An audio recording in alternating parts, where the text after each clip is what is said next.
Hey, Katie, all right, I've got your work up. We've got your actual process book here that you guys have started for your group project. That's fantastic, but I'm after your individual stuff. So we've got your individual sketches, and I think you even actually, oh, yes, you've got your research here. So this is fantastic. Okay, so I'm after the sketches right now. So I want to talk about your sketches. So I think you've got some really great ideas here. And if you've gone through really great ideas, whoop, that's not yours. Sorry. Let's get rid of that. So you got some wonderful ideas. Well, we've got a lot here that we can work off. And I say work off because I just kind of want to reiterate the point of deep design, human-centered, deep dive immersion techniques of human-centered design by IDEO. And basically what I want you to do is I want you to jump over to the week 5 presentation. I want you to download this HCD toolkit. That's this presentation right here, and it's about 190 pages, but they're just little tiny pages. Let me show you a page. There's one page right there. So a lot of them are blank, and a lot of them just have headlines. So it's a really super quick read, and I highly recommend you read this as well as all of your teammates too, because this kind of describes the difference between a design approach and a human-centered design approach. The difference being this: in design we solve problems, right? But in human-centered design, we solve situations. So a problem would be, okay, I need to be able to configure my car before or while I'm at the dealership. Well, that's the problem. But the bigger human-centered problem is we're not just after designing a kiosk. We are after changing the way that folks approach shopping for cars. Okay, so basically we want to eliminate the middleman. We all know that shopping for a car is not in the customer's best interest. They'll sell you anything they can sell you. They want you to spend money. That's it. That's all they want out of you. Nobody's going to say, hey, this might not be the best car for you because you're 6'8" and this car's tiny, right? They're not going to do that.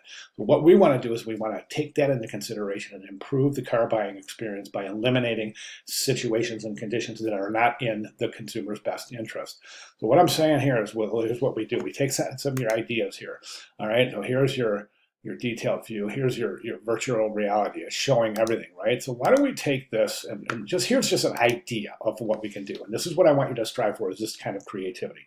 So we got our configurator. You all set up. You get your car all configured. Let's not stop there. Let's go ahead and maybe assemble or try to include a driving simulator in the plan. Okay, so once you configure a car, you send all that data to the computer. The computer compiles all the data and loads that information into a car simulator with all of your choices, your car color, the interior, everything. So when you sit in, put the goggles on, you're sitting in the car that you just configured, and you can drive the simulator to figure out road conditions. Don't stop there. In that simulator, you can change the road conditions, change the road to ice, change it to hills, change it to a wet road, a rainy road, a dry road, desert, hills, etc. You could change the type of tires you have. You could change the configuration of the driving simulator to simulate what the car would drive like in 10 years with 150,000 miles on it.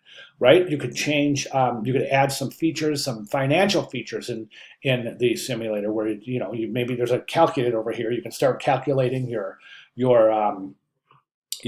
down payment and your monthly payments, your percentage of total income that your car is going to cost you. How long are you going to be paying? You can calculate the resale value based on how long you anticipate having it. Your return on investment based on your resale price, etc. All of this stuff could be configured right into the configurator or the driving simulator. All right, and then when all is said and done, you can just print out the report, and then you can take that to the salesperson and say, this is the car I'd like to either test drive or order, right? So if they test drive it, they're going to have to find a vehicle close to that they're going to bring over so you can actually test drive it. But if you've driven the simulator, if you don't feel like you need to test drive it any further, you've got all the information you need right in a printout. You hand it to the salesperson. They order the car. You've got everything, and then all you have to do is your final questions. Instead of going through a whole process with a salesperson and a finance person, you just eliminate them from the whole process except for finalizing the transaction. Okay, this way all pressure is alleviated from the buyer. You're not worried about having to make unnecessary purchases or the features you don't need, etc.